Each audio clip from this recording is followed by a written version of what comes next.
So, we're looking at a solar panel. Is this part of your effort to try to make this island, and by extension the country, more carbon friendly? Yes, this particular plant is a 70 kilowatt plant that is what we call our reference system.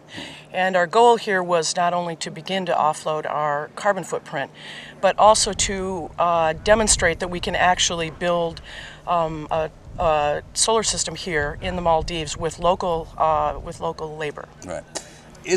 What's the intention? To become carbon neutral, to not have a footprint?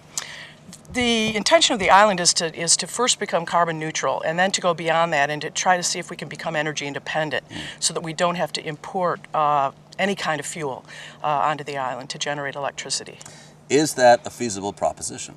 We believe it is. We believe that the technologies are advancing very quickly. In addition, there are biofuel products. There are some emerging solutions that we believe we can deploy to achieve that in the next couple of years. All right, because it's an interesting goal both for the island and the resort here, and of course it's the president of the country has declared the intention for the place to be carbon neutral. In future terms, you're counting on future technology to be able to make that happen, and you don't have a crystal ball, but what are we looking at? Years, decades? Well, for the island, we think it's only a couple of years. The technologies are actually already existing. They're just not financially feasible right now, and the prices are coming down very quickly. This plant, for example, 2 years ago, if you would have built it, it would cost 2 or 3 times more than it costs today. So we expect those prices to continue to go down, and the feasibility will increase. But this plant, I think, produces 4% of the power that you need or use on the island. So does that mean you've got to build, 20 more of them to get what you need? Well, this is our reference system, so this isn't the whole plant that we plan to build here. We plan to build 3 to 4 times more this size.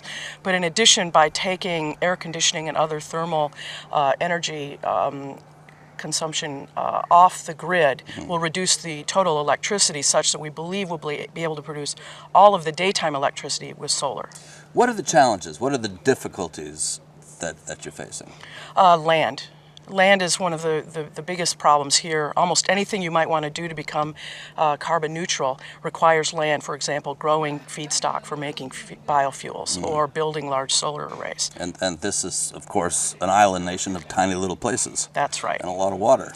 That's right. So there are some emerging technologies, for example, for being able to generate hydrogen from water and then using hydrogen to generate electricity.